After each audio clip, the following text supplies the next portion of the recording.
आकाशवाणी गोरखपुर और अगुआ सभे प्रमोद कुमार सिंह से समाचार सुनी। प्रदेश भर में होली के धूम मचल हो। काशी, मथुरा और अयोध्या में रंगभरी एकादशी से शुरू हो गई रहे होली। आज प्रदेश के तकरीबन सज्जो जिला में होलिका दहन के कार्यक्रम आयोजित कइल जा रहा हो।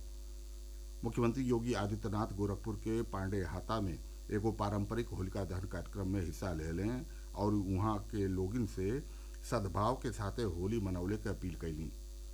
मुख्यमंत्री सामाजिक संगठनन से हरियर पेड़ और कीमती लकड़ियन के जरौले से परहेज का आह्वान कैली। और अयोध्या में एह बेर होली के अलगे रंग देखे के मिली रहल हो। राम जन्मभूमि पर रामलला के प्राण प्रतिष्ठा के बाद श्री राम जन्मभूमि तीर्थ क्षेत्र ट्रस्ट होली के यादगार बनौले के पुरजोर कोशिश कई रहल हो। मंदिर का मुख्य पुजारी आचार्य सत्येंद्र नाथ कहलें कि मंदिर के मुख्य आयोजन बिहने हुई। बिहने रामलला के 56 तरह के व्यंजनन के भोग लगावल जाई और ओकर प्रसाद भक्तन में बांटल जाई। भदोही में आज इस्कान मंदिर में फूल क होली खेलल गई, जेमें हजारों भक्त हिस्सा ले लें। होली के चलते आज बाजार में खूबे उत्साह देखे के मिलल रहो। लोग त्योहार से जुड़ल सामान के खरीदारी बदे उमड़ पड़ल हवें। प्रदेश में होली त्योहार के मौका पर प्रदेशवासियन के बिना कटौती बिजली दिहल जाई। उत्तर प्रदेश पावर कारपोरेशन का अध्यक्ष आशीष गोयल प्रदेश के 5 डिस्काम के बगैर कटौती और बगैर ट्रिपिंग के बिजली दिहल पक्का कैले के निर्देश दिलें। ए दौरान प्रदेश में 24 घंटा बिजली आपूर्ति कैल जाई। श्री गोयल डिस्काम के प्रबंध निदेशकन और मुख्य अभियंता लोगन के साथे बिजली विभाग के अधिकारियन के होली के बादो तय समय के मुताबिक बिजली आपूर्ति के निर्देश दिले हमें। देहात के इलाकन में 18 घंटा बिजली और जिला मुख्यालयन बदे 24 घंटा आपूर्ति तय कैल गई हो। बुंदेलखंड के सज्जो 7 जिलन के देहात के इलाका में 20 घंटा बिजली आपूर्ति तय कैल गई हो। सज्जो क्षेत्रन में तय समय के मुताबिक बिजली दिहल जा रहल हो। लोकसभा चुनाव एह बेर 7 फेरा में करावल जाई।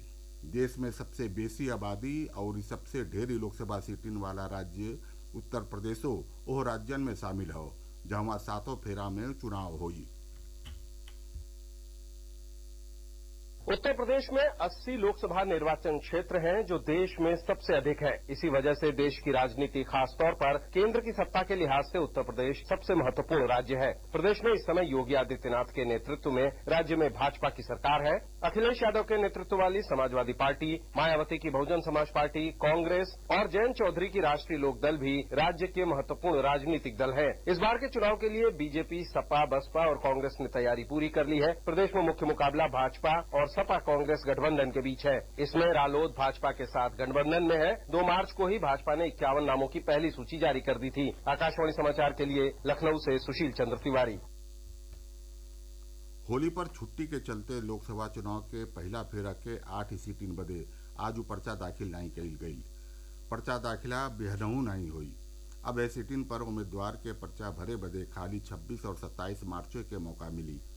प्रदेश में पहला फेरा बदे सहारनपुर, कैराना, मुजफ्फरनगर, बिजनौर, नगीना, मुरादाबाद, रामपुर और पीलीभीत लोकसभा सीटिन बदे 19 अप्रैल के वोट पड़ी। ए सीटिन बदे 20 मार्च से पर्चा दाखिला शुरू हो गई रहे।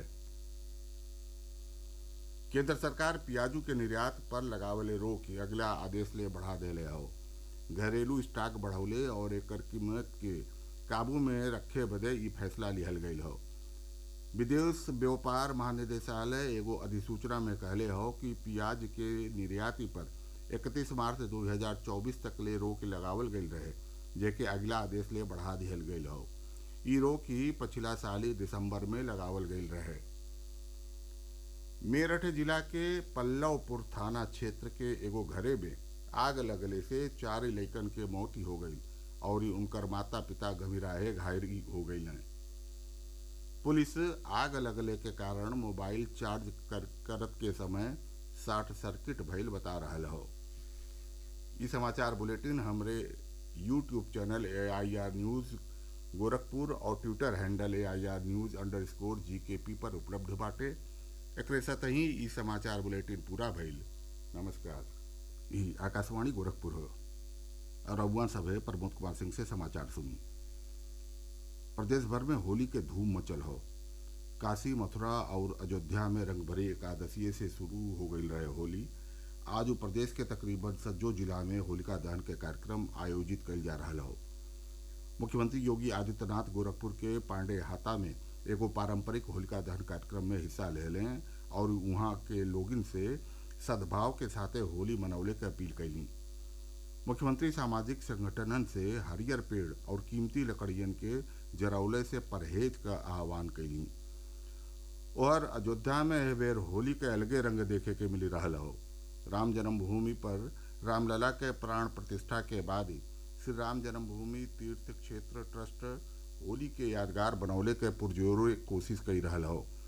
मंदिर का मुख्य पुजारी आचार्य सत्येंद्र नाथ कहलें कि मंदिर के मुख्य आयोजन बिहने हुई। बिहने रामलला के 56 तरह के व्यंजनन के भोग लगावल जाई और ओकर प्रसाद भक्तन में बांटल जाई।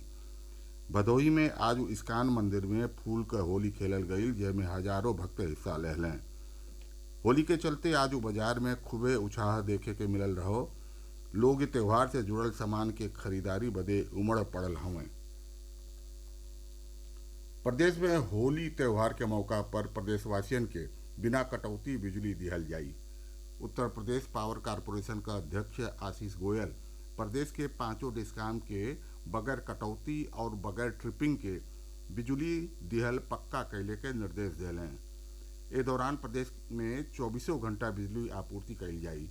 श्री गोयल डिस्काम के प्रबंध निदेशकन और मुख्य अभियंता लोगन के साथे बिजली विभाग के अधिकारियन के होली के बादो तय समय के मुताबिक बिजली आपूर्ति के निर्देश दिले हमें। देहात के इलाकन में 18 घंटा बिजली और जिला मुख्यालयन बदे 24 घंटा आपूर्ति तय कैल गई हो। बुंदेलखंड के सज्जो 7 जिलन के देहात के इलाका में 20 घंटा बिजली आपूर्ति तय कैल गई हो। सज्जो क्षेत्रन में तय समय के मुताबिक बिजली दिहल जा रहल हो। लोकसभा चुनाव एह बेर 7 फेरा में करावल जाई। देश में सबसे बेसी आबादी और सबसे ढेरी लोकसभा सीटिन वाला राज्य उत्तर प्रदेशो ओह राज्यन में शामिल हो, जहाँ 7 फेरा में चुनाव होई। उत्तर प्रदेश में 80 लोकसभा निर्वाचन क्षेत्र हैं जो देश में सबसे अधिक है। इसी वजह से देश की राजनीति खासतौर पर केंद्र की सत्ता के लिहाज से उत्तर प्रदेश सबसे महत्वपूर्ण राज्य है। प्रदेश में इस समय योगी आदित्यनाथ के नेतृत्व में राज्य में भाजपा की सरकार है। अखिलेश यादव के नेतृत्व वाली समाजवादी पार्टी, मायावती की बहुजन समाज पार्टी, कांग्रेस और जयंत चौधरी की राष्ट्रीय लोकदल भी राज्य के महत्वपूर्ण राजनीतिक दल है। इस बार के चुनाव के लिए बीजेपी, सपा, बसपा और कांग्रेस ने तैयारी पूरी कर ली है। प्रदेश में मुख्य मुकाबला भाजपा और सपा कांग्रेस गठबंधन के बीच है। इसमें रालोद भाजपा के साथ गठबंधन में है। 2 मार्च को ही भाजपा ने 51 नामों की पहली सूची जारी कर दी थी। आकाशवाणी समाचार के लिए लखनऊ से सुशील चंद्र तिवारी। होली पर छुट्टी के चलते लोकसभा चुनाव के पहला फेरा के 8 सीटिन बदे आज पर्चा दाखिल नहीं कइल गई। पर्चा दाखिला बेहनहू नहीं हुई। अब ए सीटिन पर उम्मीदवार के पर्चा भरे बदे खाली 26 और 27 मार्च के मौका मिली। प्रदेश में पहला फेरा बदे सहारनपुर, कैराना, मुजफ्फरनगर, बिजनौर, नगीना, मुरादाबाद, रामपुर और पीलीभीत लोकसभा सीटिन बदे 19 अप्रैल के वोट पड़ी। ए सीटिन बदे 20 मार्च से पर्चा दाखिला शुरू हो गई रहे। केंद्र सरकार प्याजू के निर्यात पर लगावले रोक अगला आदेश ले बढ़ा देले हो। घरेलू स्टॉक बढ़ौले और एकर कीमत के काबू में रखे बदे ई फैसला लिहल गई हो। विदेश व्यापार महानिदेशालय एगो अधिसूचना में कहले हो कि प्याज के निर्याती पर 31 मार्च 2024 तक ले रोक लगावल गई रहे, जेके अगला आदेश ले बढ़ा दिहल गई हो। ई रोक ही पिछला साल दिसंबर में लगावल गई रहे। मेरठ जिला के पल्लवपुर थाना क्षेत्र के एगो घरे में आग लगले से 4 लइकन के मौत हो गई और उनकर माता पिता गंभीराए घायल हो गई हैं।